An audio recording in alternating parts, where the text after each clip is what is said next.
Que bom. Oi, boa tarde, pessoal. Então, hoje a gente tem essa visita especial do professor Carlos Frederico Silveira, que vai nos falar sobre Tomás de Aquino, a escrita da Suma Teológica. O currículo dele não caberia aqui na chamada, então eu coloquei as informações acadêmicas mais relevantes, né, que é doutor em filosofia pela Pontifícia Universidade Santo Tommaso, em Roma, e professor titular da Universidade Católica de Petrópolis. Uma rápida busca na internet, você vai encontrar muitas referências bibliográficas e, enfim, institucionais. Conheci o professor Frederico no seminário, no curso de inverno. Deixa eu tirar aqui o cartaz. No curso de inverno, ele deu uma palestra magnífica, não estou conseguindo tirar o cartaz, sobre Habermas, e também no Centro Dom Vital, né, onde nos falou sobre a Suma Teológica. Vocês estão me ouvindo? Eu acho que deu algum problema. Estamos ouvindo, sim. Então ótimo. Perfeito. Então eu não estou conseguindo tirar aqui o banner. E depois ele me convidou no ano passado. Agora falhou.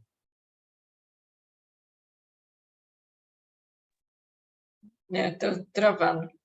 Agora travou, Bruno. Vou avisá-lo.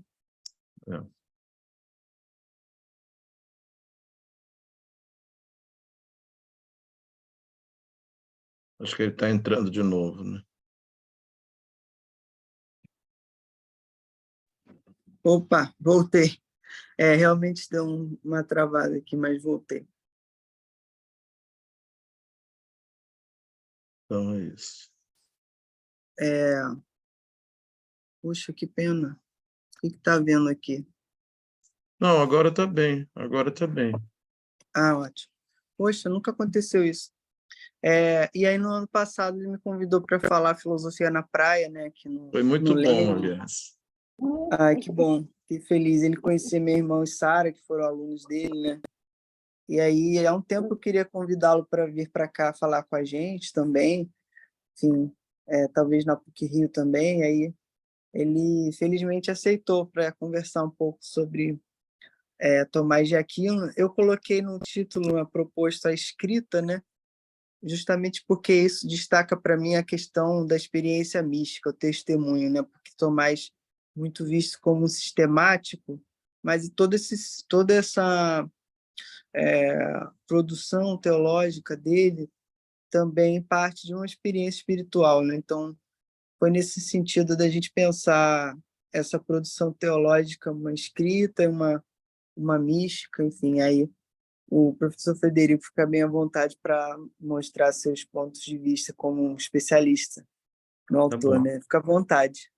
Obrigado, então, ao Bruno Albuquerque, por esse convite. É com muita alegria que encontro vocês aqui hoje, Jó, Rita, Silvia e Luciana, além do próprio Bruno, e os que posteriormente virão aqui também a discutir conosco.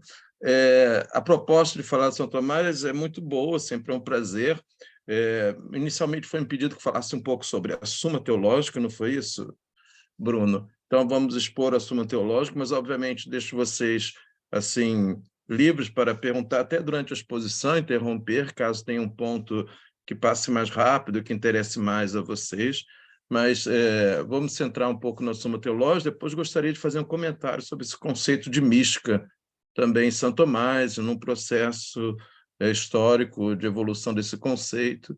Então, se isso interessar realmente, senão nós vamos seguir o que vocês desejem discutir um pouquinho aqui. Então, todos sabem, São Tomás é do século XIII, nasce em 1225 e morre em 1274, um período chamado de ouro da escolástica, da Idade Média, que pode também ser visto por outro lado, né? Essa nomenclatura do período de ouro, período isso, às vezes a gente exagera, mas também pode, por outro aspecto, talvez em relação ao que você chama de mística, possa ser até um período criticável, porque exatamente é um período em que você busca que o saber saber teológico se torne ciência, né? Esse processo de aristotelização do ponto de vista epistemológico, não só, mas também sob o ponto de vista epistemológico da teologia, traz como resultado, no século XIII, justamente a visão da teologia como ciência. Ciência, obviamente, nos critérios da época, que é o conceito basicamente aristotélico de ciência. Então, isso é bastante importante para nós, porque poderíamos até pôr a questão ainda hoje, de novo, né, se a teologia é ciência, em que termos é ciência, etc. Mas, de qualquer modo, é claro que para São Tomás a teologia é ciência, e entendida a ciência que a episteme, no sentido grego, especialmente no sentido aristotélico. É claro que isso tudo foi um processo, isso distingue muito do pensamento cristão da patrística, porque justamente na patrística a teologia não é vista como ciência, não é? Ciência no sentido estrito aqui, não é? Ou seja, de uma demonstração racional ao modo do silogismo, como vemos no pensamento aristotélico, não é? Então, isso eu acho um primeiro elemento importante a dizer. Nós estamos aqui a discutir um pouquinho uma obra que exprime ou vulgariza, talvez essa fosse até melhor, a concepção da teologia como ciência, que é a Suma Teológica. Então, o próprio São Tomás, que é uma vida curta, né, 49 anos, né, de 25 a 74, ele escreve essa Suma no período romano de 65, né, de 1265 até 1272. É o que se pensa mais ou menos hoje em dia, nesses 7 anos que ele se dedicou à Suma Teológica, iniciando em Roma e depois terminando em Paris, possivelmente. Aliás, não é bem terminando, porque a obra é incompleta. Ao finalzinho da terceira parte, ele resolve não escrever, e o Bruno fez uma menção a uma suposta experiência mística, que é relatada justamente pelo seu secretário, que no final da vida ele teria desistido de continuar essa obra tão científica, vamos dizer assim, por ser, talvez, por ter tido uma experiência mística especial nesse momento final da escritura. De qualquer maneira, teremos que explorar um pouquinho esse conceito aí de mística. Mas antes, eu prossigo falando um pouquinho da Suma Teológica, tá certo, Bruno? E assim não sei se a luminosidade está boa, mas eu vou continuando assim. Então, eu dizia, a Suma Teológica o período dela é esse, 1265 a 1272, que foi escrito, né? São Tomás escreveu muitíssimo, desde jovem, desde 20 e poucos anos, escreveu o Ente e Essência, depois o famoso comentário, o livro das sentenças, do Pedro Lombardo, uma série de obras, famosas obras acadêmicas, que são chamadas questões disputadas, etc. E esta obra, que é a Suma, talvez a mais famosa obra-prima dele, a mais conhecida, sem dúvida, ganhou uma especial relevância. Por quê? Isso que é até paradoxal, porque ela é, ao mesmo tempo, uma obra em que mostra a construção científica medieval, a concepção da teologia como ciência, ao mesmo tempo, ele fala logo no início, no seu prefácio, que a obra é feita um pouco como vulgarização da teologia, no sentido de que quer com que as pessoas, que com ela, os iniciantes em teologia, ele fala assim, os iniciantes em teologia conheçam um pouquinho de teologia. Ele é muito interessante, porque o prefácio é bastante curto.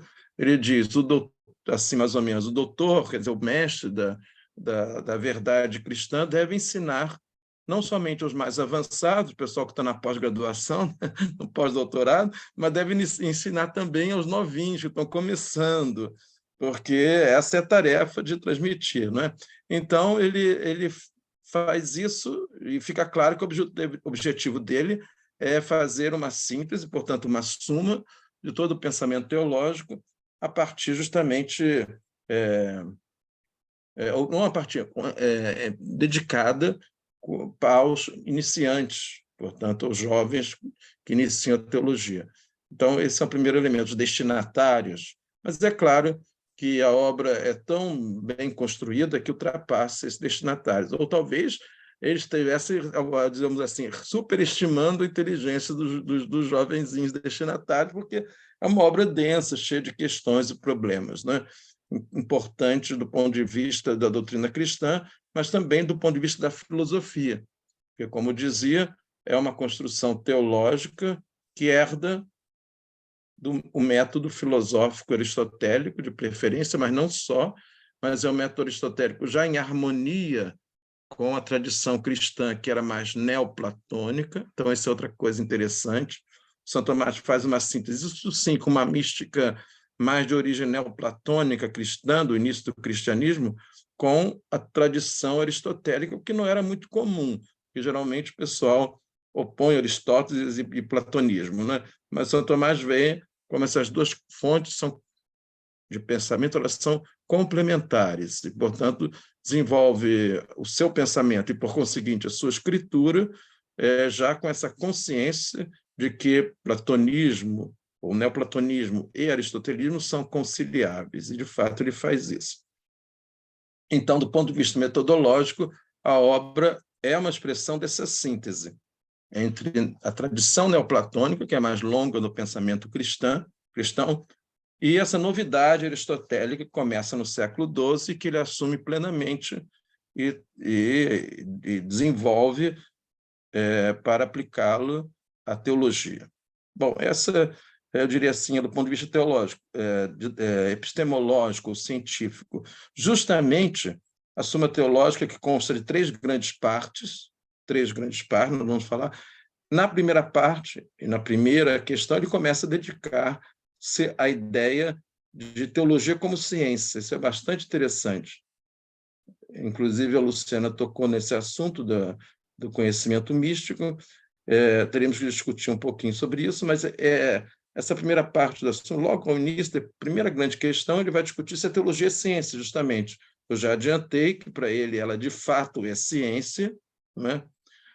Ciência, mas entendendo ciência, obviamente, não no sentido que teremos depois, com a Revolução Científica, ou com Francis Bacon, mas no sentido clássico aristotélico, ou seja, é um saber seguro, organizado, que se faz a partir de premissas verdadeiras. No caso, as premissas verdadeiras são as verdades reveladas. Ou seja, se eu tenho que fazer uma construção silogística e chegar a conclusões novas a partir de conhecimentos prévios, na filosofia, esses conhecimentos prévios são as verdades evidentes, mas na teologia nós não temos verdades evidentes, temos verdades de fé ou os dogmas. Então, o interessante é isso. O ponto de partida da teologia é sempre o dogma revelado. E a teologia se desenvolve a partir da aplicação do método aristotélico, ou silogístico, ou da dialética aristotélica, a essas verdades iniciais, e, portanto, o seu corpo cresce e se desenvolve a partir desta aplicação silogística, as premissas iniciais, que são o dogma revelado. Ora, eu dizia, a primeira questão que ele tem que resolver, então, é se a teologia é ciência. Mas é muito interessante, porque ele vai discutir que tipo de ciência ela é, qual é o método que ela trabalha, em vários artigos. Na verdade, são 10 artigos em que ele discute se a teologia é ciência. E existe um artigo bastante interessante, desses 10, em que ele discute uma coisa que era bastante importante para quem conhece a Bíblia. Por exemplo, se a Bíblia usa metáforas, e de fato é assim, a Bíblia usa muitas metáforas, parábolas, etc., como é isso possível para uma ciência trabalhar com elementos que não são rigorosamente científicos, como a metáfora, né?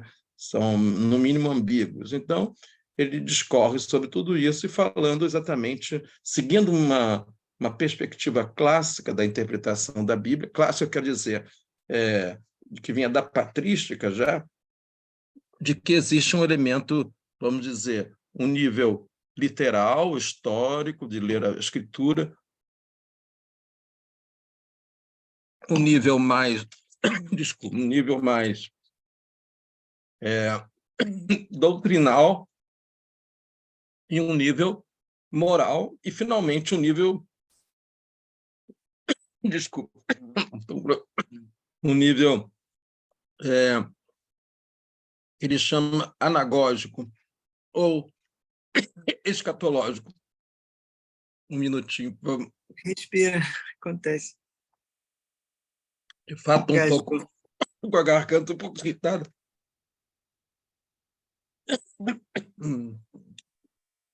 Bom,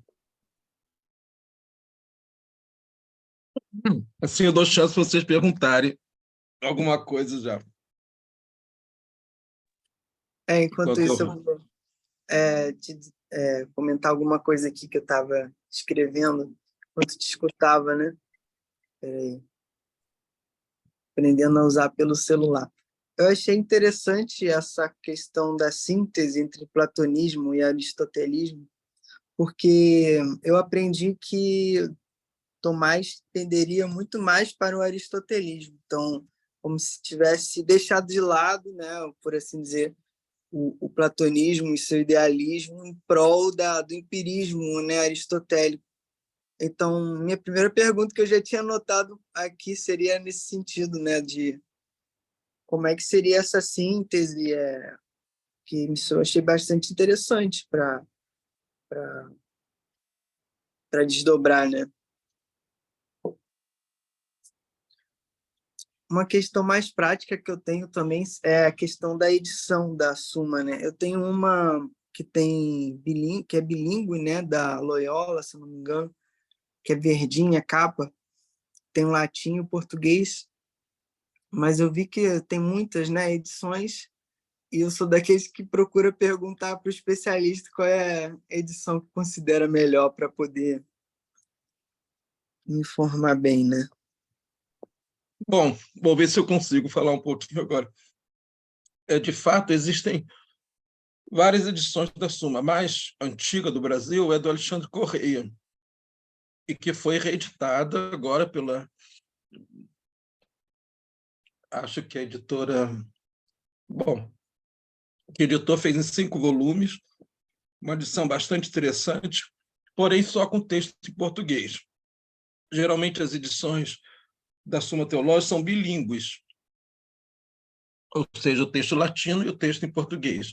A edição que eu acho mais interessante é esta daqui. É a Suma Teológica da Loyola, que tem 5... É essa que eu bilíngue, tenho. exatamente. Conheço dela. E tem 11 volumes, né? Uhum. É uma edição mais perfeita porque é bilíngue, por isso, em primeiro lugar. Agora, acho que essa é bastante recomendável, mas, de qualquer maneira, o texto fundamental que você tem na edição de 5 volumes em português é bastante bom, porque é uma tradução clássica do Alexandre Correia, do início do século XX, e ajudou bastante todo esse desenvolvimento do pensamento de São Tomás aqui no Brasil. Então, a primeira coisa que eu diria é essa. A segunda, sobre a sua primeira pergunta, eu voltaria a ela dizendo o seguinte: de fato, São Tomás de Aquino herdou esse pensamento neoplatônico. Lembrar que Santo Agostinho tinha essa visão, essa formação, não conhecia o aristotelismo, então ele conhecia somente essa visão neoplatônica, de modo que ele não poderia, São Tomás não poderia rechaçar, recusar essa tradição agostinista, né? Uma tradição bastante considerável, né? E de peso, uma autoridade muito importante, que era o Santo Agostinho. E não só o Santo Agostinho, geralmente todos os padres da igreja, ocidentais e orientais, estão muito marcados pelo pensamento grego platônico, né? Como você disse, geralmente numa releitura neoplatônica, ou seja, uma releitura daqueles filósofos pagãos do século II, III, que repensaram o platonismo. Mas, vamos dizer assim de maneira mais concreta, a novidade no século de São Tomás era Aristóteles, não o neoplatonismo. O platonismo já era clássico. O Aristóteles chega na Europa no século XII, se difunde o pensamento dele, né? Estava esquecido, se difunde, vai formar de maneira mentes muito importantes, com o próprio mestre Santo Tomás de Aquino, Santo Alberto Magno, mas antes de Santo Alberto, outros tantos vão se interessar pelo pensamento aristotélico. Então, Santo Tomás recebe, assim como você mesmo ouviu falar, Bruno, essas duas heranças que aparentemente são contraditórias, não é? Mas ele consegue ver que um completa o outro. Em que aspecto especificamente? Aqui a coisa é bastante interessante. A teoria, por exemplo, aristotélica da causalidade, que é uma teoria científica, a gente até hoje fala em causas nas ciências, né? Isso é uma teoria desenvolvida pelo Aristóteles, que ele vai assumir plenamente. Essa teoria realmente vai ser explicada por São Tomás, não só pelo uso aristotélico da causalidade, mas também pelo uso da teoria platônica, ou neoplatônica, da participação. Então, esse é o ponto central. Estou dando um exemplo, talvez o mais importante, da síntese que São Tomás faz entre platonismo e aristotelismo. A síntese entre causalidade e participação. Repetindo, se a explicação, vamos dizer assim, das coisas do ente para Aristóteles se faz pela causa, para o Platão se faz pela participação, ou seja, imitação das coisas ao mundo das ideias, no São Tomás de Aquino, uma coisa corresponde à outra, ou seja, causar é fazer participar, certo? Então, São Tomás não vê que causar é uma coisa que está em contrariedade ao participar. Ao contrário, se você causa alguma coisa, você faz essa coisa, esse efeito, participar da causa, né? Por exemplo, se eu passar uma informação para você que você não sabia, você agora, eu estou causando um efeito em você e você participa das minhas ideias, concorda? Então, São Tomás tem essa concepção brilhante de que aquilo que o próprio Aristóteles achava que era incompatível com o pensamento dele, ou seja, o platonismo da participação, o São Tomás assume como, de fato, algo que é compatível. Ou seja, até a famosa frase do Aristóteles, já, muito amigo Platão, mas mais amiga verdade. Então, dizia Aristóteles. Aí São Tomás diz assim, muito amigo Platão, muito amigo Aristóteles, mas mais amiga verdade. Ou seja, embora o Aristóteles pense que o platonismo está incompatível com ele, o São Tomás pensa que não. São Tomás vê que o aristotelismo e o platonismo se completam, especialmente nesse aspecto científico da causalidade, que pode se explicar de maneira mais mística pela teoria da participação. Ou seja, o neoplatonismo seria mais místico e o aristotelismo mais científico, mas eles, na verdade, estão falando a mesma coisa, sob ponto de vista diferente. Causar nada mais é do que fazer participar. Não é isso? Essa é a visão de São Tomás. Então, de fato, isso mostra que não existe conflito entre platonismo e aristotelismo e São Tomás, mesmo que Aristóteles se oponha ao Platão. Não importa Aristóteles, não importa que o São Tomás pensou de uma maneira diferente aquelas duas fontes, né? Então, isso acho que é bastante importante. Então, em primeiro lugar é isso. Então, eu não sei se eu respondo suficientemente, mas eu acho que isso aqui é fundamental para qualquer coisa que você vai ler de São Tomás, em qualquer época, em qualquer obra, mas, sobretudo, na Soma Teológica. De um modo mais específico, a grande criação filosófico-teológica de São Tomás está na questão do ser. São Tomás vai ter uma concepção nova do ser, é única, é dele, embora, olha aí, se alguém quiser depois perguntar, é até bom para me ajudar aqui. Essa concepção do Santo Tomás foi muito desvirtuada na escola do próprio São Tomás de Aquino. Ou seja, nesses 700 anos que nos separam de São Tomás de Aquino, essa grande teoria do São Tomás foi desvirtuada, ganhando ou perdendo seu sentido original. No fundo, o que São Tomás quer fazer é dizer que todos os entes, tudo que existe, os entes, participam do ato de ser que pertence a Deus por natureza, tá certo? Ou seja, Deus é aquele que é, o livro do Êxodo, não é? Deus é aquele que é. Então, todo mundo que tem o é um pouquinho de Deus, concorda? Você participa do ser de Deus, na linguagem platônica, ou é causado por Deus, na linguagem aristotélica. Então, ser e participação e causalidade se correspondem. Quanto mais eu sou, mais eu participo da mente de Deus, tá certo? Ou do ser divino, né? Tá certo? Porque Deus é o ser por natureza, eu sou aquele que sou. São Tomás interpreta essa passagem do Êxodo 3,14, dizendo que Deus é o ser. O nome de Deus não é Deus, diz São Tomás no Suma Teológica. O nome de Deus é o próprio ser subsistente. Ele fala assim. E nós não somos seres, nós somos entes. O que é ente? No sentido latino ou grego, é participio presente do verbo ser. Nós somos sendos, eu sou um sendo, você é um sendo, eu não sou o ser, eu sou uma coisa que está sendo, ou seja, tem o ser por participação, e não é o ser por essência. Então, essa teoria é mais importante do pensamento de São Tomás, e ela vai fecundar a teologia, a cristologia, qualquer área, porque você vai ver que ele sempre está falando do ser como participação, ou não, quando fala de Deus, como sendo o próprio ser, a subsistência. A Silvia Svezia quer fazer uma observação aqui, com muito prazer, Silvia. Professor, eu queria retomar um pouco a questão da Bíblia e da linguagem metafórica, e talvez a dificuldade vamos falar em São Tomás de Aquino, né, no campo epistêmico. Eu acho que isso, até hoje, nós temos, né, a questão, como que a metáfora também pode, na minha opinião, também pode, e talvez deve ser, um modelo de construção de conhecimento. Mas parece que nós temos muita dificuldade de lidar com essa questão.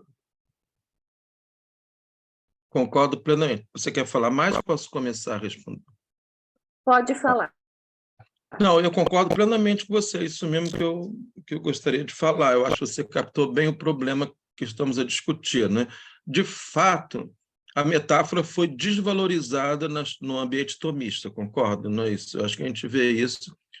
Isso é uma miséria do tomismo, talvez. Se tem a sua grandeza, tem a sua miséria. A pergunta é, há que distinguir a escola tomista, quer dizer, os tomistas, que vêm do século XIII para cá, e o próprio São Tomás de Aquino, concorda? Em São Tomás de Aquino já há essa subordinação da metáfora a elementos epistemológicos mais coerentes com a visão aristotélica. Eu falo especificamente do processo analogia. O São Tomás considera que o verdadeiro processo científico é a analogia e não a metáfora, porque a metáfora não é uma analogia precisa, é uma analogia, vamos dizer assim, só por aproximação imaginária e não científica, vamos dizer assim. Ou seja, a analogia, no sentido de São Tomás, está baseada no próprio princípio de causalidade. Se eu causei vários efeitos diferentes, eu posso, por esses diferentes, chegar a uma causa comum, que sou eu, não é isso? Então, isso é analogia, seria igualzinho à causalidade, portanto, compatível com a causalidade. Então, nesse sentido, há uma desvalorização, pelo menos nas obras teológicas. Teológica, eu quero dizer, as obras sistemáticas, as obras teoréticas de São Tomás. Há uma desvalorização da metáfora. Embora, logo no início, no artigo 9 da primeira questão do Soma Teológico, ele fala que se deve usar metáfora, né? Se deve usar metáfora. Mas quando? Aí que está a questão. Claro que ele não podia desvalorizar. Então, nos seus comentários bíblicos, ele admite mais a metáfora. São nos tratados teológicos que ele é mais científico, concorda? Então, há essa dicotomia, de fato, para a miséria do próprio tomismo, concorda? Porque todo mundo tem antipatia pelo tomismo justamente por causa disso. Pense bem, quando a ciência sofria sua revolução, caía a visão aristotélica do mundo, vai cair a tomista também, concorda? Não é verdade? Se a epistemologia de São Tomás está ligada estritamente a Aristóteles, caindo a epistemologia aristotélica, na revolução científica, vai cair também a do São Tomás, isso é óbvio. Aí o pessoal foi querendo, por goela abaixo, implicar o São Tomás na vida dos outros, só que a pessoa não vai aceitar, porque exatamente a nossa cosmovisão já é outra, concorda? Uma visão indutiva ficou muito mais importante do que a dedutiva no pensamento moderno. E no pensamento contemporâneo, a metáfora ganha mais importância do que a analogia, concorda? A analogia vai morrer com Descartes, com o pensamento moderno. Então, como é que vai ficar o São Tomás? Veja, é um problema sério que a Silvia levantou, né? Eu concordo com ela. Eu acho que... E a questão da mística também, a professora, exatamente. É toda metafórica, né? Exato, porque a ciência não vai explicar a mística, concorda? Não tem como explicar. Então, o que você vai fazer? Vai fazer uma dicotomia entre mundo racional e mística? Esse é um defeito, concorda?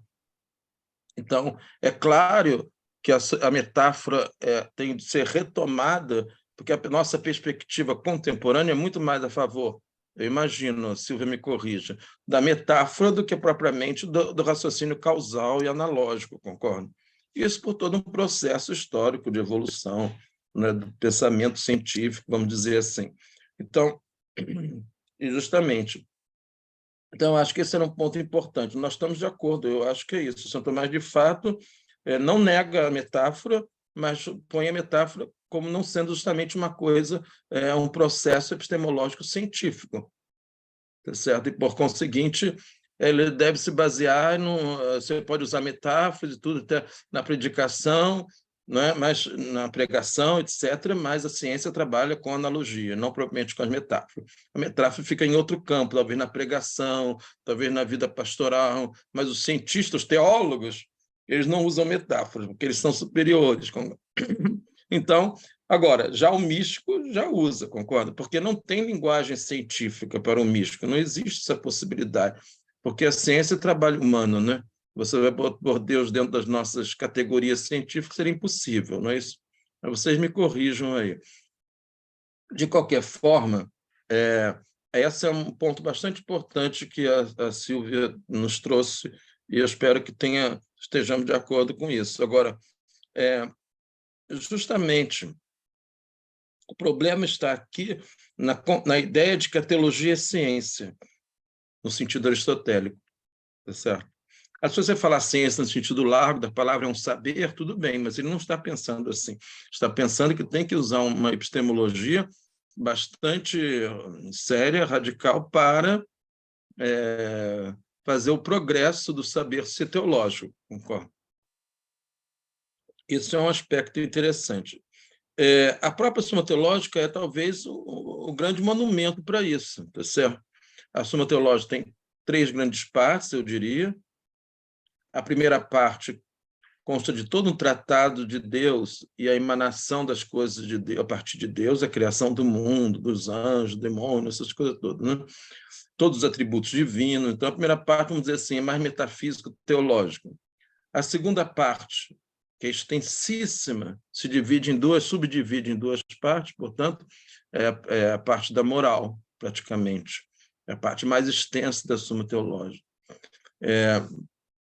Tratado da felicidade do homem, das virtudes, depois das virtudes teologais, etc. E a terceira parte, é só lá o finalzinho, a menor parte, é a encarnação do Verbo e toda a história da salvação, os sacramentos, etc. No fundo, Bruno, é o caminho neoplatônico, já disseram isso, concorda? É o caminho de saída de Deus, de volta a Deus. A Suma Teológica tem essa estrutura, em termos de conteúdo. Ou seja, Deus existe, tudo vem dele, exitus, e tudo volta para ele. Então, qual é o caminho para voltar para Deus? Primeiro, a moral. Depois, a vida sacramental, graças à encarnação de Jesus Cristo, concorda? Então, faz todo um processo de saída e subida para Deus, a maneira neoplatônica, não é? Dessa subida. Embora não muito mística, é interessante, é científica, entre aspas, né? Corresponderia, obviamente, a uma experiência mística, pelo menos a terceira parte, né? Porque já que a segunda é a questão, claramente, do esforço humano, da moral, não obstante, também tem auxílio divino, né? Então, a própria estrutura da Suma Teológica, ela é assim, nessa de subida, de descida e subida para Deus, de volta, né? De retorno. Então, ela tem essa estrutura neoplatônica, sem dúvida. Já foi muito observado pelo padre Chenu e tantos outros há muitas décadas atrás.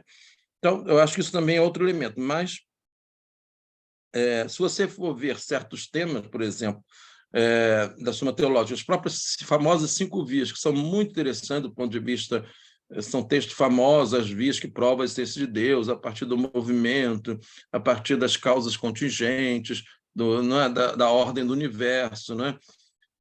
É claro que essas vias não teriam muito sentido, aliás, porque se o livro é feito para quem já vai estudar teologia, é óbvio que elas não podem ser feitas para provar Deus para ninguém, porque, na verdade, as pessoas já estão acreditando, quando são teólogos ou iniciantes de teologia, já admitem a existência de Deus. Então, ela tem uma outra função de dar, vamos dizer assim, que é isso que é interessante, né? De dar uma espécie de força científica aos argumentos da fé, não é isso? O que para nós parece estranho hoje, concordo? Não sei se eu me explico bem. Vocês podem dar opinião, vocês melhor do que eu. Porque, na verdade, você querer que a teologia tenha uma aparência de ciência, parece diminuir a teologia, concorda? Hoje, nós pensamos assim. Mas, naquele momento, não. Parecia, a ciência era o máximo, a ciência aristotélica, né? Eu acho que, na visão tomista, dos tomistas de escola, isso continua muito e continua ainda. A teologia tomista é a última palavra em tudo, concorda? Por isso dá antipatia, né? Ninguém gosta do tomismo por causa disso, porque os tomistas querem ser a última palavra, eles têm a verdade, porque eles têm a ciência da teologia. É isso que traz antipatia, porque, na verdade, ninguém pode aceitar essa visão tão totalizante numa época em que justamente nem a filosofia se apresenta mais como totalizante, não é? Então, é bastante complicado tudo isso. Em todo caso, essa visão de que a metáfora talvez seja o nível mais alto, vamos dizer assim, da comunicação teológica, hoje é um pouco retomada, até no mesmo âmbito tomista, tá certo? Então, acho que isso é importante também. Inclusive a retórica, o uso da retórica, etc. Bom, esse era outro aspecto. Eu não sei se eu continuo nessa linha, mas eu posso mudar o que vocês querem que eu fale. Pode sim, professor, está interessante demais. Aqui a gente já recebeu muitos convidados falando, na sua maioria, de autores contemporâneos.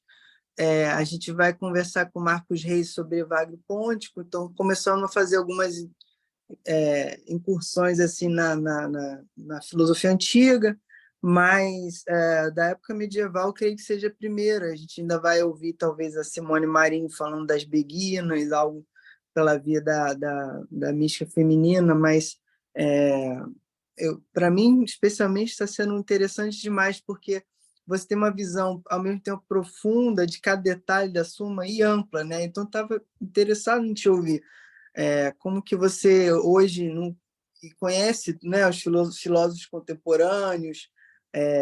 Eu te mandei agora uma resenha no WhatsApp que eu fiz no doutorado sobre um livro de filosofia da religião, Problemas Antigos até a Atualidade. E aí me chamou a atenção que, no diálogo com o professor Eduardo Grossi, que não tinha Tomás.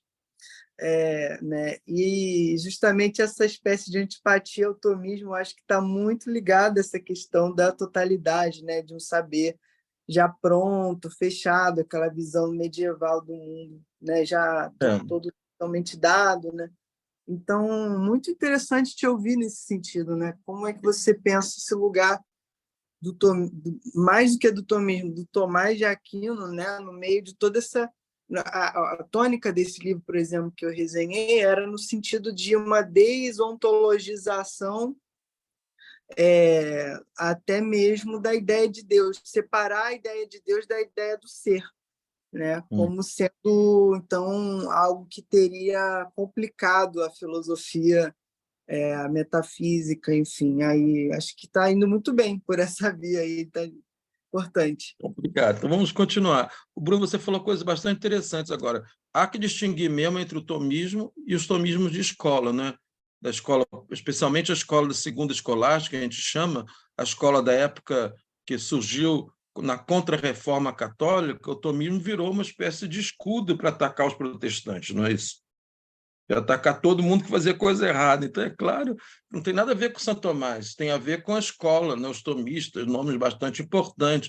Então, tudo isso é bastante negativo, em certo sentido, penso eu. Eu sei que hoje existem grupos bastante fechados, conservadores, que querem retomar esses tomistas, vamos dizer,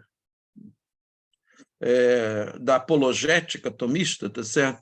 Mas isso não é um método contemporâneo. Eu acho que vocês, todo mundo aqui concorda comigo. Quem não concorda pode protestar. Ou seja, nós não estamos numa época de usar a fé ou o tomismo como escudo para combater os outros, concorda? Ou arma, concorda? Isso eu acho que está ultrapassadíssimo. Mas hoje renascem grupos, tanto que existem muitas publicações sobre o tomismo, às vezes publicações antiquadas, não justas, porque são bem antiquadas, é só para defender certas ideias tradicionalistas, é uma pena. Então, aquele tomismo de escola acaba ganhando mais força do que o próprio São Tomás. Isso é uma coisa. O próprio São Tomás também tem seu problema, isso que nós estamos dizendo, mas ele é muito mais aberto a uma linguagem mais contemporânea, eu diria, do que os tomistas de escola, inclusive nessa questão, seja do ser, seja da metáfora, porque as obras tantas dele de comentar a Escritura, que são muito interessantes, aos Salmos, por exemplo, aos Evangelhos, etc., é claro que ali ele tem que saber explicar as metáforas e ver a utilidade e a importância das metáforas, né? Então, a importância, inclusive, mística das metáforas. Isso é um aspecto. Então, faço sempre essa distinção entre a escola tomista, o próprio São Tomás, é claro que isso é melhor ir no São Tomás do que nos comentadores. Bom, o outro aspecto, acho que a gente pode, você falou em outras coisas importantes, é que, de fato, eu acho que todo mundo concordará também, é que um autor, um filósofo, um teólogo, não pode servir, vamos dizer, de escudo ou de espada para atacar os outros, concorda? Atacar ou defender, porque isso acaba deturpando o pensamento dele. Você nunca entra na profundidade, você quer usar sempre uma etiqueta para não sei o quê, para atacar, para defender a igreja, defender aquilo outro. Então, é claro que isso perde a legitimidade, tá certo? Embora você possa ter até verdades importantes ali, mas não é esse o objetivo. Então, acho que outra coisa importante a gente tirar, usar a Suma Teológica para derrubar todo mundo, fazer a Inquisição, tá certo? Isso tudo perde o sentido da teologia, porque a teologia não pode servir para isso, concorda? Não é? Eu acho que qual é a primeira tarefa de ser um teólogo, concorda? Não é realmente atacar os outros, não pode ser, concorda? Se não é para conhecer a Deus, né? Não tem sentido, concorda? Em todo caso, eu acho que São Tomás está nessa linha do conhecimento, sem dúvida, dentro da mentalidade da época, que é, como eu dizia, um conhecimento que ele pretende que seja científico, mas isso não tira o restante do que nós estamos dizendo. Bom, então eu dizia, a própria Suma Teológica é interessante, ela é feita nessa estrutura triádica, não é? Mas depois, então, parte de Deus como princípio, Deus em si, depois Deus como princípio das coisas e Deus como fim. Ou seja, Deus, depois as coisas vêm dele e voltam para ele, não é? Mas você vai ver as células, a Suma Teológica é feita de várias células, que são os artigos, mais de 3.700 artigos, né, que vão discutir temas específicos, não é isso? Então, isso é bastante interessante, porque você pegando essa célula isolada, aliás, você pode ler de várias maneiras, né? Ela é estruturada em 5 partes, cada célula, cada artigo. Primeiro vem o enunciado, é tudo a maneira aristotélica, mas mais organizado que Aristóteles, porque você sabe como é que é, aquela maneira medieval, botar tudo certinho. Então, você começa um artigo da Suma Teológica, por exemplo, se Deus existe, o artigo 3 da segunda questão da primeira parte, né? Se Deus existe, aí ele começa. Aí vem um enunciado, se Deus existe. É justamente assim em latim, utrum Deus sit, quer dizer, se existe ou não. Ele já põe logo no título uma alternativa, ou é assim ou não é, tá certo? Jesus fez milagre, ou não fez, concorda? Então, sempre começa com esse se, que geralmente algumas traduções fizeram como pergunta, né? Mas é mais interessante porque essa ideia vem do Aristóteles. Primeiro, você tem que botar a dialética em duas em alternativas, né?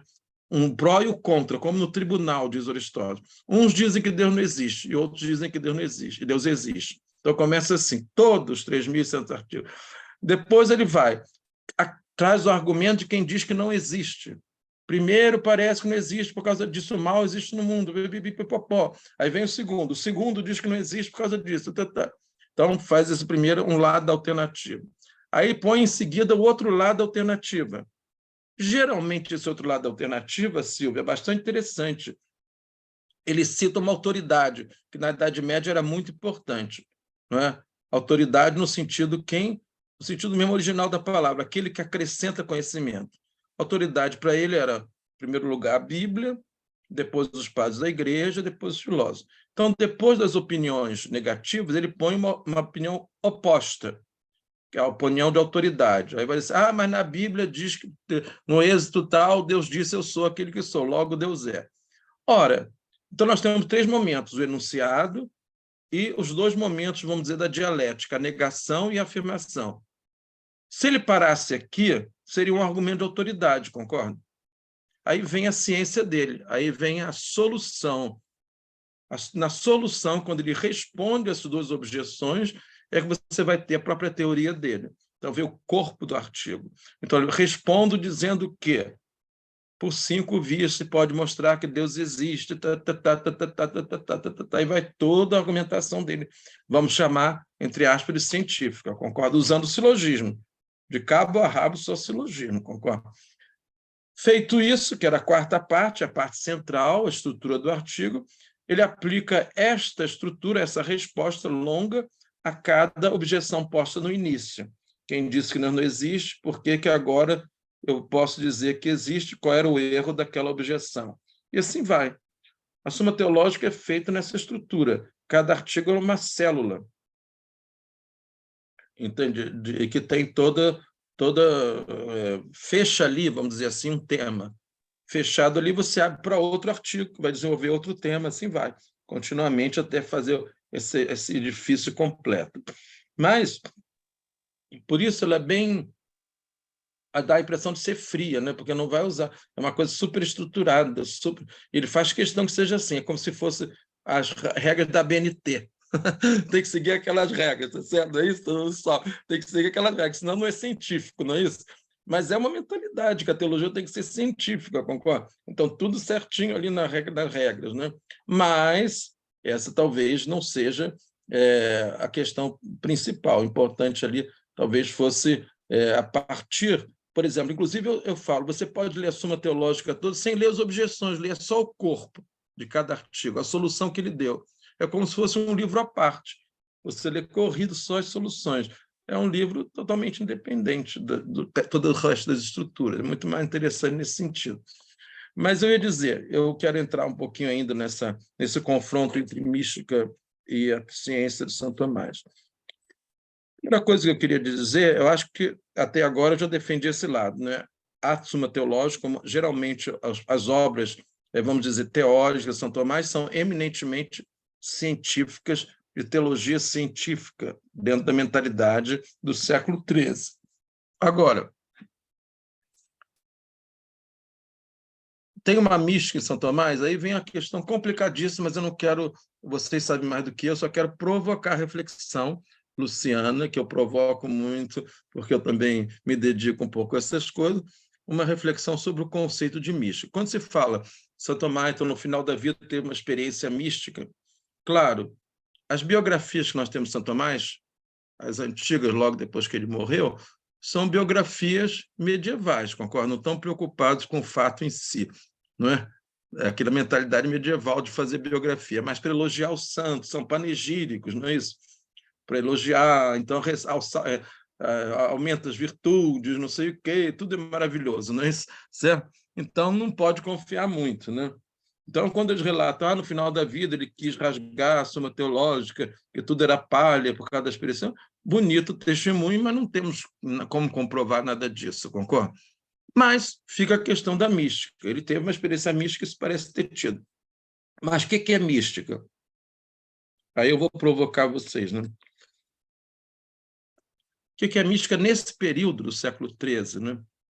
Porque a grande pergunta é se o conceito de mística é o mesmo desde os padres até, por exemplo, Teresa d'Ávila e João da Cruz. Qual é o conceito de mística? E quando começou a ser mudado o conceito de mística, né? Talvez vou sugerir algumas coisas aqui. São Tomás já está numa época que o conceito de mística, a palavra mística, não significa o mesmo que significava no século IV ou V, muito menos nas igrejas orientais, né? Aquilo das igrejas orientais. No Ocidente, a mística, até o conceito de mistério, foi transformado, né, pelo Tertuliano na ideia de sacramento, que empobrece bastante o sentido da palavra original, né? Quando Tertuliano lá transforma os mistérios cristãos em sacramentos, dentro de uma mentalidade muito ocidental, muito romana, ainda se reduziram a 7, né? No sentido, ou não vem nem 7 no início, mas, em todo caso, há um número bem canonicamente delimitado, né? Mas teria muito que pensar sobre o sentido original de mistério, e se voltamos aos mistérios na Grécia Antiga, a coisa é muito mais ampla do que essa coisa técnica canônica de 7 sacramentos, ou mesmo no outro sentido que a palavra mística, que derivaria de mistério, poderia trazer. Então, a primeira coisa que eu diria é: o São Tomás não pensa a mística no sentido que poderia pensar um Cirilo de Jerusalém ou algum padre antigo oriental, no sentido do mistério, da experiência do mistério, né? Eu acho que não pensa assim. Ele pensa a mística de uma maneira muito grega, muito intelectual, muito filosófica, ou seja, a contemplação, não é? A ideia de teoria e contemplação. Então, eu acho que essa ideia intelectual e subjetiva é muito da mística medieval, que vai ficando cada vez mais individualista, mais subjetiva, até culminar na Teresa d'Ávila e João da Cruz, que tem uma experiência mística reconhecida, mas muito mais numa experiência pessoal e não comunitária, no sentido que não é uma experiência dentro da liturgia objetiva comum a toda a igreja. São experiências pessoais, concorda? Então, nós vemos que existe uma diferenciação de mística, eu acho, no sentido original, que o São Tomás talvez não tenha conhecido bem, ou conheceu nesse momento aí que ele falou, mas que é muito mais próximo a nós do que propriamente a mística da origem do cristianismo, ou seja, da experiência do rito, do mistério, não é, comunitário objetivo, que é independente da subjetividade, concorda? Note que eu não estou negando essa experiência subjetiva de dom de Deus, não estou negando isso. Eu estou falando que, originalmente, o rito, o mistério dos sacramentos, da vida da igreja, o objetivo não dependia da minha subjetividade, né? Ali como hoje ainda. Hoje é um pouco difícil, a gente vai até nas celebrações, talvez não tenha experiência mística, né? Quando deveria ter, que ali é o mistério, o lugar da mística, não é certo? Ou seja, do encontro com Deus, você é levado ali, uma coisa maravilhosa, concorda? Mas porque a gente geralmente pensa muito mais no subjetivo. Eu tenho que ir lá, ficar lá dentro contemplando Deus, concorda? Tem gente que nem quer cantar na missa, que atrapalha a sua contemplação, quando, na verdade, é o oposto, concorda? Quando você participa, olha de novo a ideia de participação. Quando você participa, você está entrando no mistério, concorda? Você está entrando no mistério, conduzido. Então, alguém está falando que o Irã está falando que ele não está escutando a fala. Eu estou ouvindo perfeitamente bem. Irã, você Talvez não está ouvindo? do aplicativo dele, talvez. Irã, você pode responder? Bom, então eu queria fazer essa observação de mística. Nós temos dois polos de mística. É óbvio que uma coisa não exclui a outra, ninguém está falando isso. Mas em termos de origem, da origem da mensagem cristã, ao falar de mística, nós estamos falando certamente de algo objetivo, não é? E não é algo subjetivo, pessoal, que é algo que se desenvolve mais na Idade Média. E talvez fosse mais interessante para aqueles que são teólogos ver essa passagem que ocorreu entre a patrística e a escolástica, portanto, do século VIII até o século XI, essa mudança de rumo da mística, concordo? Que deixa de ser mistério e passa a ser justamente mistério no sentido de ligação objetiva com os mistérios da fé. Estou falando mistério da fé, a liturgia, né? Todos os movimentos, todas as ações litúrgicas, não é? Ou seja, salmos, celebrações, né? Não estou falando necessariamente de dogmas, de ideias, estou falando de experiências de Deus, né? Os mistérios, como nos gregos, né? Os mistérios, os cultos mistéricos, né? Então, eu acho que essa coisa que é interessante, né? Aí depois vai passando, ficando cada vez mais intelectual. Acho que esse período entre o século VIII e o XI, muito devido à teologia monástica, paradoxalmente, porque em tese os monges eram os mais ligados à liturgia, mas talvez por um isolamento, teria que ser pesquisado isso, Bruno. Por que os monges começaram a fazer também uma teologia, às vezes, muito contemplativa, em detrimento de um mistério litúrgico, concorda? Eu acho que isso também seria interessante. De qualquer maneira, unindo isso à novidade do século XI, XII, XIII, que chega a Aristóteles, dessa ideia tão intelectualista, então é claro que a mística vai ficar intelectualista também, não é? Eu estou chamando de intelectualista, note, eu não estou aqui, por favor, me entenda, negando o seu valor. Eu estou dizendo que não é mais aquela fonte original da tradição apostólica, né? O mistério e a mística como experiência objetiva, comunitária da igreja em torno do ato de Jesus, que é sacramental, concorda? Estou falando nesse sentido. Então, o Santo Tomás não tem isso, coitado. Você pode ter até certo vestígio, porque ele era muito inteligente, né? Então, às vezes, ele está comentando certa passagem, certo salmo, ele dá umas intuições assim, mas ele já está preso àquela mentalidade da mística, entendido como contemplação, né? sei se eu me explico, contemplação, a teorização, uma contemplação, você ficar pensando, não é? E, por conseguinte, na sua subjetividade, numa experiência com Deus, que pode acontecer ou não, também não estou negando isso, estou falando que é diferente daquela de que você vai ao mistério, ao culto, presidido por algum presidente do culto, e ali você tem a experiência mística, não é? Certo? Como o Vaticano II assumiu, não é? Ou seja, a gente volta a essa origem, não é? Ou seja, você vai ter ali a experiência mística, por isso você canta, você participa, você responde, porque essas coisas não estão diferenciadas da sua experiência mística, não é? Você está dentro do mistério. Então, eu acho que esse sentido do mistério, São Tomás não tem mais, concordo? E, geralmente, quando leio São Tomás, até os intérpretes de São Tomás, mas o famoso livro Três Idades da Vida Interior, não sei se você teve contato com isso, Luciana, que teve uma tradução agora recente de uma obra que é clássica do padre Garrigou Lagrange, que foi um grande tomista do século XX, mas tradicional, concordo?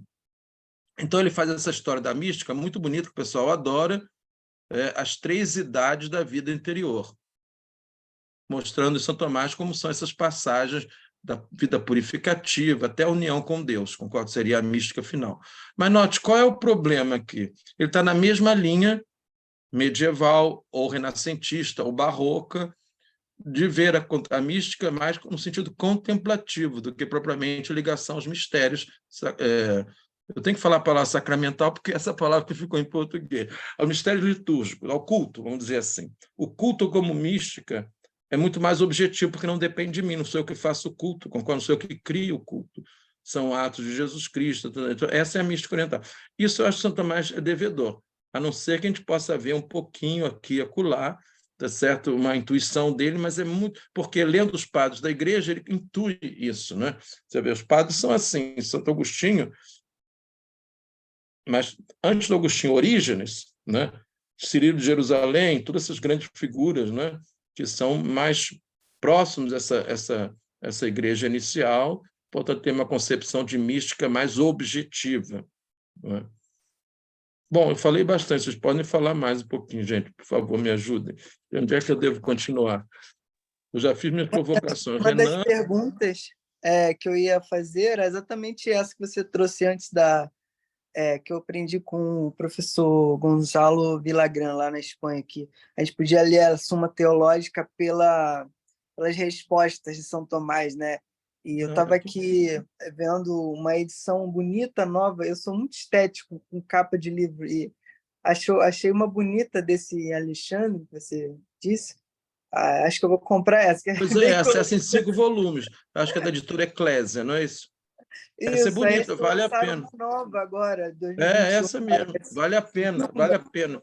Essa é uma Linda. co-tradução, muito bem traduzida em português bonito, tá certo? Perfeito. Do princípio do século, só que tem essa desvantagem de não ter o latim, mas o Sim, latim sim. você encontra na internet, é fácil, está tudo disponível. A da Loyola é bem perfeita, mas também é É difícil de caríssima da anotar um Loyola. papel Bíblia, né? É difícil de escrever É, nele. Eu gosto é difícil, de ficar. de fato. E aí, deixa eu ver o que mais. Uma coisa que talvez seja interessante pontuar aqui, porque a gente entende perfeitamente, pelo menos eu, quando você diz Tomás e os tomistas, porque o mesmo se passa com Freud, né? Freud e os freudianos. E Lacan fez uma diferença muito grande, né? Mostrando como que muitas vezes Freud é recepcionado de uma forma que ele foi criticado inúmeras vezes por coisas que ele não disse, né? Porque os seus seguidores trouxeram uma leitura diferente da que o próprio Pois é. autor, né, E você propõe. veja, então, pouco tempo entre Freud e Pois é. Lacan. Imagine 700 anos. Aí a coisa rolou. E numa época não tinha nem imprensa. A gira fofocada que virou aquilo tudo. Não tinha nem imprensa. Como é que transmite o saber, concorda? Então, fica muita fantasia, né? Interpretação. Por isso é difícil, em certo sentido. É por isso melhor confiar no próprio texto de Santo Tomás. Esse texto que realmente... Os textos, né? Que não é só a Suma Teológica, né? Mas as questões disputadas sobre a verdade, né? Se você pensar, agora saindo um pouquinho da mística, na segunda parte do Suma Teológica, eu disse que é mais extensa, que na verdade é subdividida em primeira da segunda e segunda da segunda, é subdividida, portanto, tem duas partes, é todo um tratado de moral extensíssimo que ficou como modelo da moralidade cristã. Não é? Até o próprio catecismo recente do João Paulo II é muito baseado naquilo. Né? É muito interessante porque são questões e questões, artigos e artigos, a parte mais extensa, né, da Suma Teológica. Né? É bastante impressionante. Mas Santo Tomás está preocupado ali em dar uma definição exata, não só dos princípios gerais da vida moral, mas de todas as virtudes, dos atos concretos, das dificuldades. Isso vai virar um modelo, concordo? Também, novamente, para o bem e para o mal. Concordo? Porque é claro que aquilo ali não é bíblico só, é muito baseado na visão grega de moral, concorda? De virtude, não é grega? Sim, sim. Aham, aham. Muito interessante, porque às vezes São Tomás está muito mais grego do que bíblico, não é? Aham. Porque Já a ouvi moral essa dos mandamentos... crítica também. Viu?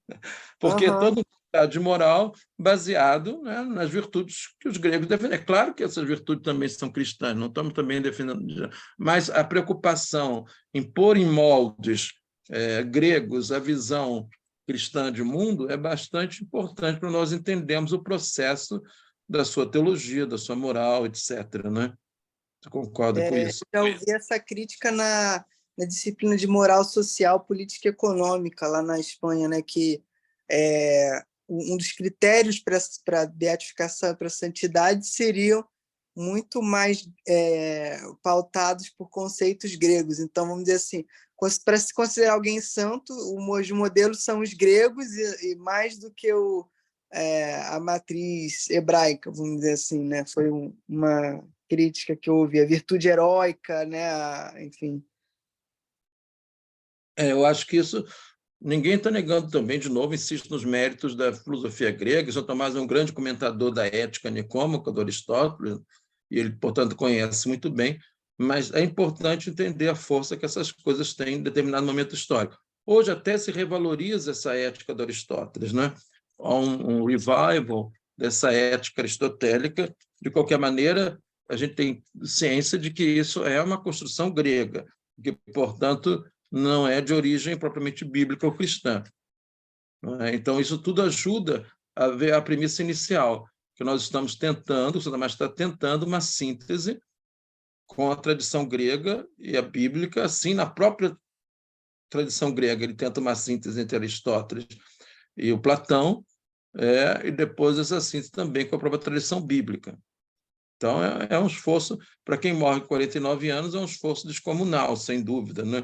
E pensando que a dificuldade de comunicação naquela época, de meios, né? de livros, nós somos muito felizes porque temos tantos livros à nossa disposição, mesmo quando não temos, né? Nós sabemos que podemos alcançar alguma coisa. Então, acho que todos esses elementos são fundamentais para entendermos a obra de São Tomás.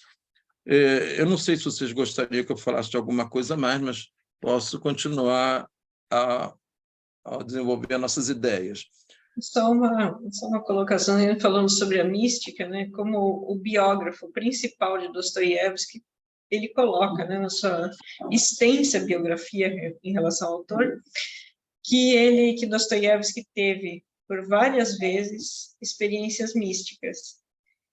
E ele vai conceituar essa experiência como uma experiência transcendental, inexplicável, de ligação do autor com a espiritualidade, e da qual veio uma transformação, de alguma forma, na vida dele, seja na vida material, na própria vida espiritual, né, em termos gerais. Então, é interessante como o biógrafo, que obviamente não tem absolutamente nenhum, e ele diz isso, conhecimento teológico, né, vai explicar a experiência mística de Dostoiévski, que inclusive, né, ele coloca nas obras, né, e o próprio biógrafo vai dizer isso, né, que muitas das experiências pessoais de Dostoiévski ele jogou nas obras, né? Então aí, por exemplo, por Alyosha, ou por outros livros, por outros personagens, né? Enfim, é interessante como ele veio, né, como ouvir outros lados e outras conceituações mais antigas e mais recentes da mística, é muito interessante para a gente poder compreender e conceituar bem e colocar essa fala ali dentro disso que a gente está estudando aqui hoje, né? Muito interessante. Então, é só uma colocação. Não, muito bom, obrigado, Lúcia. Até eu acho interessante isso, porque como situar a mística nesses autores, vamos dizer, literários, né? Em que sentido eles estão tomando a mística? Provavelmente tomar nesse sentido da mística, vamos dizer, teórica, intelectual, não é? Porque é normal, não é? Menos ligada aos sacramentos, à vida litúrgica. Pode até ter que tenha, mas em geral, a gente vê mais isso, que pertence a uma tradição que se desenvolve, isso eu queria dizer, a partir da Idade Média. Sim, E não sim. é original do cristianismo do início, concorda? Sim, Que é muito importante para a gente marcar essas diferenças, ao menos a gente quer tratar academicamente, não é? Ou até mesmo para esclarecimento, mas, digamos, eu acho que isso é importante, até para não considerar o São Tomás um místico, aí as pessoas ficam, mas ele não era místico, a Teresa d'Ávila, assim. Bom, depende do que você está entendendo da palavra místico. Talvez ele esteja muito mais próximo a Teresa d'Ávila do que, talvez, dos místicos da antiguidade, concordo? Entendendo como mistério, né? Então, são elementos bastante interessantes, né? A Suma Teológica é cheia de grandes intuições, vamos dizer assim, que você poderia falar até que dariam espaço para uma mística. Então, uma pessoa que foi dedicada a vida inteira a essa reflexão teológica, é claro que ao final, quer dizer, o final dele foi bastante jovem, mas, no caso, ao final, em determinada, uma certa maturidade, ele tenha essa experiência contemplativa de Deus é bastante razoável, né? Porque você fica a vida inteira escrevendo sobre Deus, é difícil você não ter essa intimidade em algum momento, né? É claro que para os que creem também existe uma graça divina para esses dons mais pessoais, subjetivos, né? Mas, de qualquer maneira, o São Tomás era, nesse sentido, olhando de fora, nós, né, um merecedor dessa experiência mística, certo? Mas a sua obra toda foi dedicada, a vida inteira, né, dedicada a Deus. A própria biografia, existem muitas biografias de São Tomás, né? O Jacques Maritain escreveu uma biografia muito famosa sobre o Doutor Angélico. Opa, as referências são importantes também. Vou Então, anotar. tem uma biografia muito popular do Chesterton, que é uma biografia... Sério? É, Olha. uma biografia, obviamente, com aquele estilo dele, retórico, né, com bastante fundamento retórico. Tem a do Maritain, que pretende ser um pouco mais mística, né, do Jacques Maritain, chama-se Doutor Angélico, né? E tem as biografias mais antigas, né, dos primeiros biógrafos dele, né? Mas existe uma série. E aqui no Brasil existe uma iniciação ao São Tomás de Aquino, uma tradução dessa obra aqui do Torrello, né? Não sei se vocês já ouviram falar da Loyola, Iniciação a Não, São Tomás de Aquino. não. Ele conta a sua vida a partir das obras. É muito interessante. Ele vai seguindo paulatinamente, obra por obra, desde o começo até o final da sua vida, fazendo uma biobibliografia, né? Então é bastante interessante, mas Legal. você percorre todo esse caminho, mas dentro da sua vida, mas falando da construção teológica, filosófica dele, e acho que isso é bastante interessante para nós, não é? Ter essa referência, já que você falou em referências, né? Mas, enfim, São Tomás de Aquino é uma referência fundamental na história do pensamento ocidental, com alguns momentos, vamos dizer assim, de inflexão, certo, por causa do uso que foi feito do seu pensamento, mas isso obviamente não pode atingir a própria obra, né? Mas às vezes é responsabilidade de nós. Por isso, acho que também é interessante que nós consigamos refletir com liberdade sobre esses autores, né? Sem nenhum tipo de pressão, nem religiosa, nem nenhum gênero dessas coisas, porque não vale a pena, porque os autores são livres, né, para pensar e nós também para interpretar, né? Então, acho que é interessante que vocês façam esse tipo de debate, tem esse canal para a difusão das ideias dos autores, porque acho que o importante é isso, que todos tenham acesso. No caso de São Tomás, ele está muito encoberto de várias camadas de poeira ou de sei lá de quê, que fazem com que a gente interprete já com maneira, vamos dizer, preconceituosa aquela sua construção filosófica. Quanto à ontologia que você falou, até queria lembrar isso um pouquinho, ficou um pouco comum no século XX, ao século XXI, XXI, você querer fazer uma metafísica sem o ser, sem o ente, não é?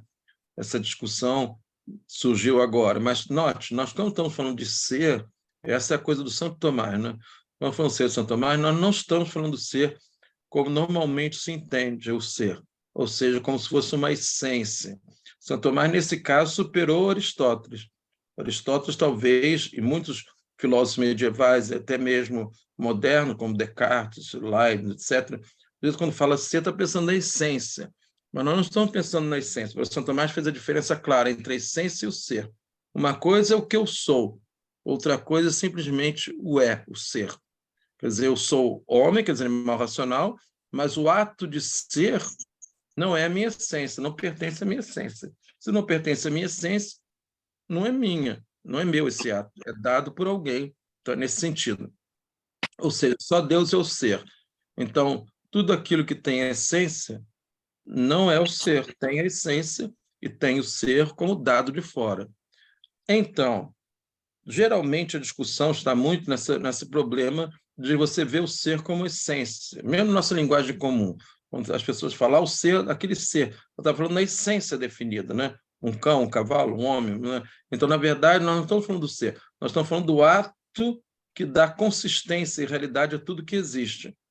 Essa ideia de ato é aristotélica, sem dúvida, e talvez seja a coisa mais rica para nós entendermos a ideia de ser em São Tomás. Quando falamos em ser, estamos falando simples em ato. Tudo que realiza, tudo que se torna real é que pertence ao ser, que pertence ao ato de ser. Então, tudo que é real é você, é ato de fato, tá certo? Ato.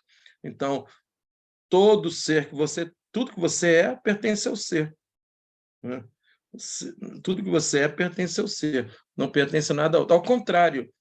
Aí São Tomás fez muito interessante, ele se diferenciou do Aristóteles do Platão.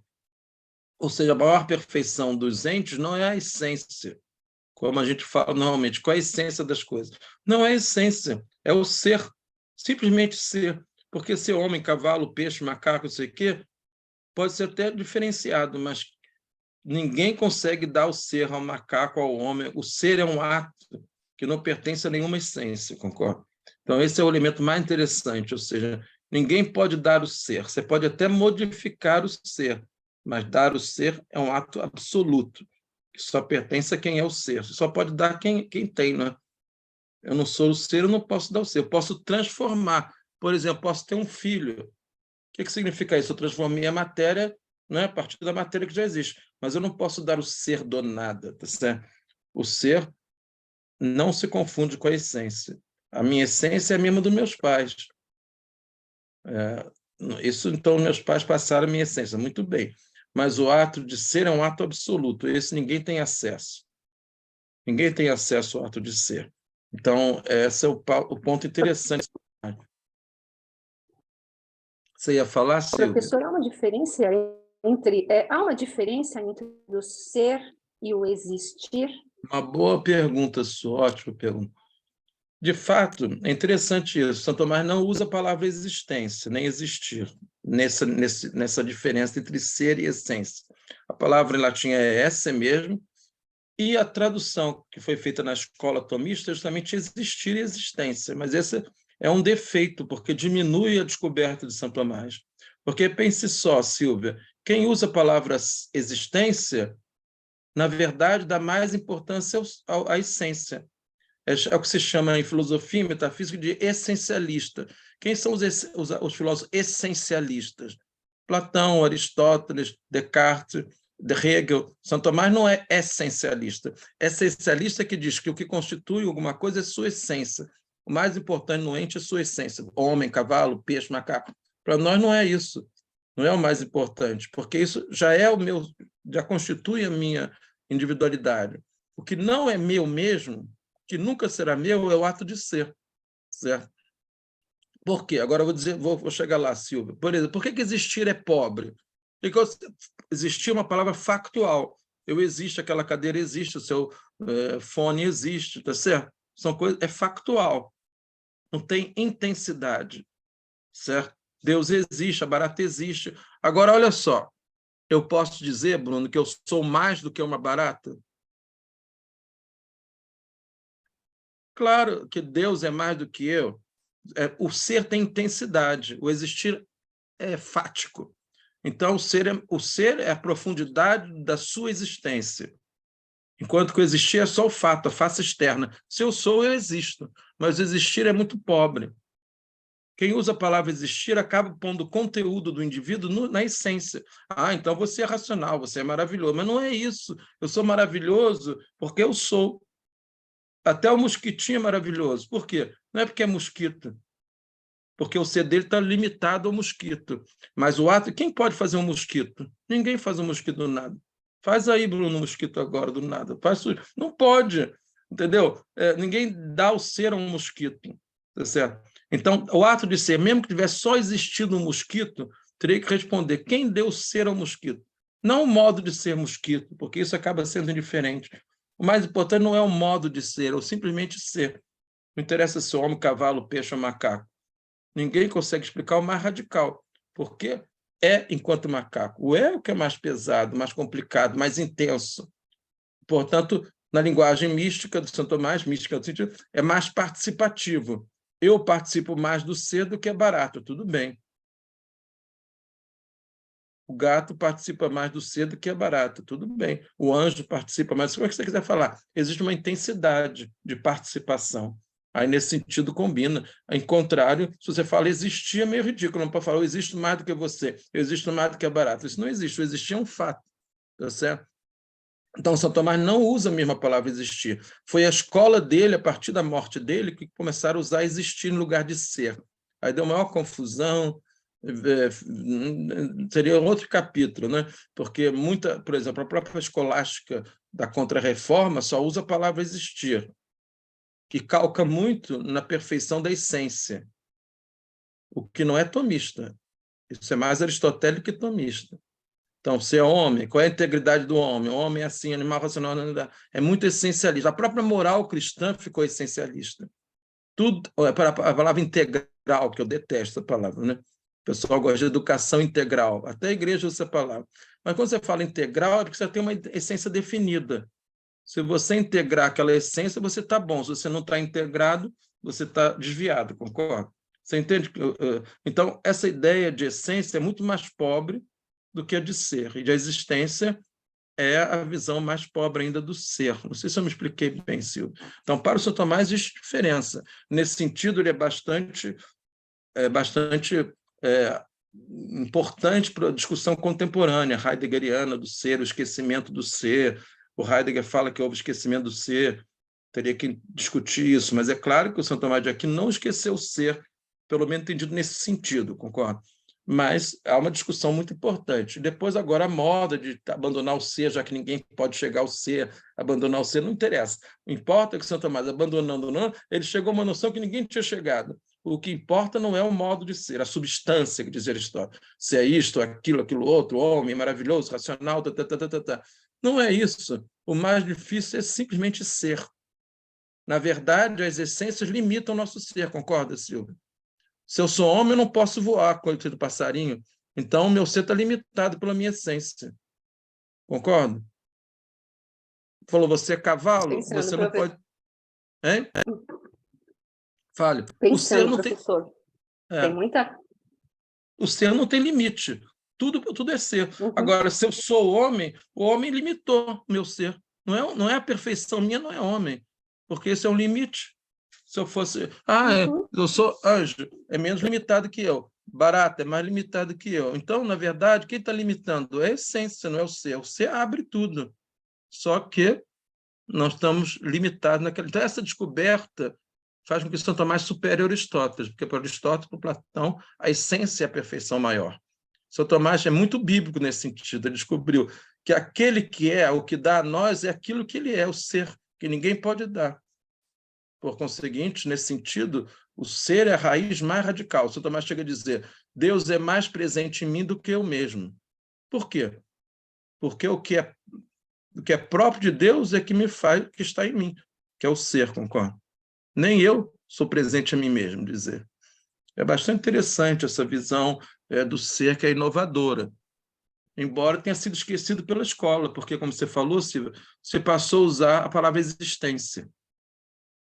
Não é que seja ruim, mas isso vai dar outra corrente, que é, no século XX, o existencialismo, concorda? Que aí chega ao outro extremo, também nega a essência. Aí já é outro extremo, concorda? O Santo Apóstolo está naquele equilíbrio. A grande perfeição não é nem a existência nem a essência. A essência é a perfeição para os gregos. A existência é a perfeição para os existencialistas. Para nós é o ato de ser, que não nos pertence, pertence a Deus por natureza. É isso que é bastante interessante. E fiquem abertos, assim, porque você tem muita coisa para discutir, especialmente no século XX, com Heidegger, Jaspers, todos que voltaram a essa discussão do ser, e mesmo aqueles que estão agora falando dessa abandonar a questão do ser, porque é incompreensível, é inacessível, fica aí a possibilidade em aberto para voltar a essa questão, né? Do ser. Maravilha, professor. Eu queria talvez te dar uma última pergunta, fazer uma última Pois pergunta. não. Eu tenho visto uma tendência nos meios conservadores que tem algum vínculo com a psicologia, de propor uma psicologia tomista. Eu não sei se você poderia talvez nos Conheço, iluminar. eu conheço. Algumas pessoas já me perguntaram, eu achei aqui numa pesquisa, Rudolf Allers, o que há de errado com Freud, Martim Evaria, enfim. Echevarria, é. Não, eu conheço o livro dele, é um trabalho bom, feito, bastante especializado, mas você tem que ter, vou dizer uma coisa, de fato, Aristóteles é o pai da psicologia, essa daí que o Echevarria está usando. Mas isso é outra questão, essa psicologia que ele está tratando é uma psicologia, vamos chamar, metafísica, dedutiva, clássica. A psicologia de hoje é outra coisa, não tem nada a ver com isso, é uma psicologia que baseia-se na experimentação, não é isso? Então, assim, aquilo é uma informação interessante para conhecer as faculdades da alma, a estrutura da alma, mas a psicologia moderna não é isso, não está interessada nisso, nem trata disso, porque isso são meras deduções teológicas, filosóficas. A psicologia é experimental por natureza. Ah, mas eles falam em experiência, mas tudo bem, o método deles, aquele método, não existe psicologia em São Tomás de Aquino nesse sentido, concorda? Então, acho, não concordo muito, não. É mais uma maneira, veja, essa utilização ideológica do tomismo, concordo? Para agora combater tudo, consertar o mundo inteiro. Agora, até o Freud vai ser consertado por você. Não dá, né? Também fica muito tendencioso, né? Muito Eu respeito... interessante. eu Cada vez que eu respeito... converso contigo, eu te respeito mais enquanto Não, intelectual. imagina. Não, mas Imagina, porque é menina. difícil, né? Um tomista que tenha essa abertura, tem sido difícil, né? Encontrar. Eu não sou tomista, sou cristão. Boa! Se você é de Apolo ou de Paulo, vocês Pois é, brigam né? entre si, né? Porque às vezes já vê uma inversão, você idolatrar certas coisas, não tem cada a ver, né? Um pouco de bom senso, né? Certo? Muito bom, muito bom. Foi um Professor, prazer. muitíssimo obrigado, foi um prazer Agradeço a inenarrável, vocês. como diz meu avô. Obrigada, Ah, professor. obrigado, Prazer, Silvia, viu? obrigado, Letícia, Luciana, Se Bruno, você muito obrigado pelo autorizar, prazer coloque em no YouTube. conhecê-los. Os que eu não Maravilha. conhecia, foi um prazer conhecer. Silvia, tá certo? Até a próxima, então. Até a Grande próxima. abraço. Um grande abraço. Tudo de bom. Tchau. Obrigado. Obrigado.